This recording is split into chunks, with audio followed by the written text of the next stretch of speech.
The observed interior angles of a triangle and their corresponding number of observations are as follows. So, sa corner A, may angle na 41 degrees. So, yung number of observations doon ay 5. Sa corner B, merong 65 degrees na angle. Yung number of observations ay 6. Sa corner C, ang angle naman ay 75 degrees at yung number of observations ay 2. So, sa number 1, determine the most probable value of angle B. So, ano ulit yung most probable value? So, ito yung nearest approximation na actual measurement ng angle B. So, hinahanap yung most probable value kapag merong error sa measurement natin. So, paano natin malalaman kung may error sa measurement natin? So, i-add lang natin itong angle. So, we have 41 plus 65 plus 75. So, we have 181 degrees. So, based sa nating sagot, merong error. Kasi alam natin na yung interior angles, yung sum ng interior angles ng triangle ay 180 degrees lang. So, ito sobra ng 1 degrees. 1 degree. So, merong error. So, dahil iba-iba yung number of observations, kailangan natin mag-assign ng weight to each measurement. So, mas madami yung number of observations, ibig sabihin, mas nakakadagdag to sa error. So, ibig sabihin, yung weight natin ay inversely proportional sa number of observation. So, we have 1 over 5. Sa corner B naman, 1 over 6. Sa corner C, 1 over 2. Then, i-add lang natin tong weight.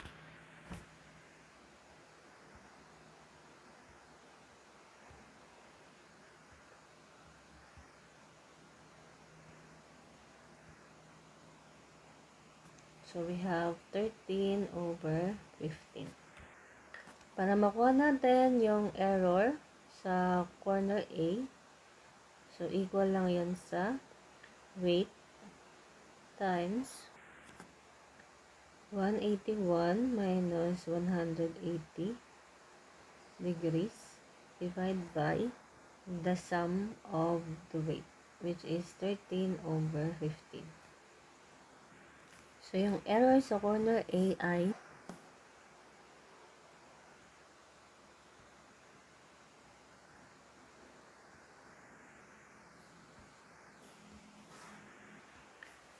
3 over 13. Next, ang error naman sa B ay 1 over 6 times 181 degrees minus 180 degrees over summation of weight.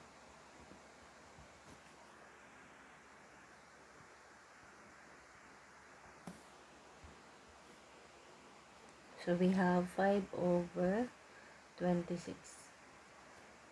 Next, yung error naman sa C ay 1 over 2 times 181 degrees minus 180 degrees over summation of weight.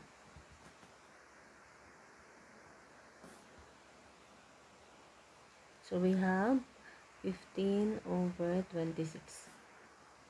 So, ito yung error sa A, ito sa B, ito naman sa C.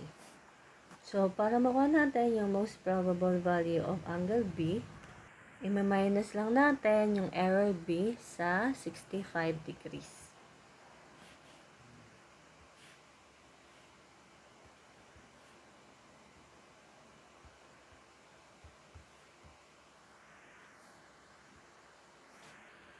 Bakit minus? Kasi nga, sobra yung na-measure natin. So, yung most probable value na angle B ay letter D. So, next, para makuha naman yung most probable value na angle C, i-minus lang natin yung error sa C sa 75 degrees.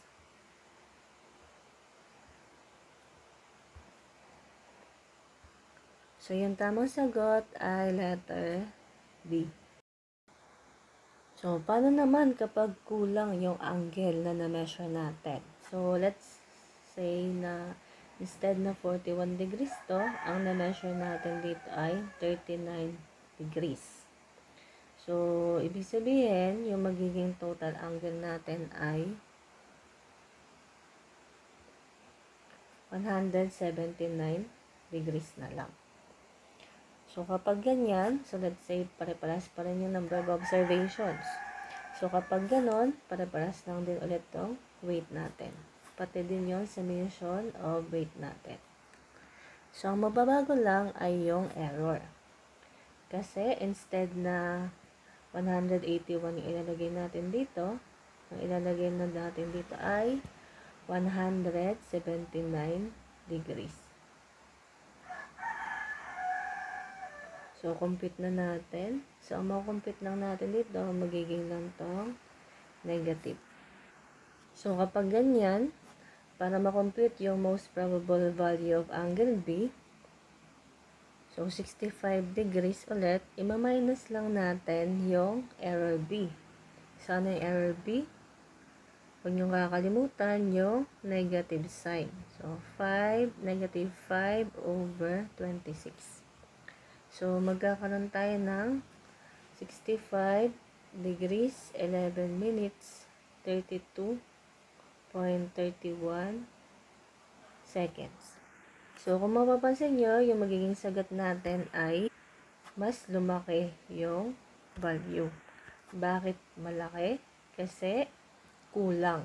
So, kailangan, ibig sabihin, kailangan madagdagan tong 65 degrees kasi nga kulang yung measurement. So, para makuha yung most probable value of angle C naman, so 75 degrees, ima-minus natin yung error sa C. Anong error sa C? Negative 15 over 26. So, yung magiging sagot ay 75 degrees, 34 minutes, 36.92 seconds. So, sabi ko nga, mas malaki to kumpara dito sa observe interangle natin kasi nga kulang. So, kailangan madagdagan.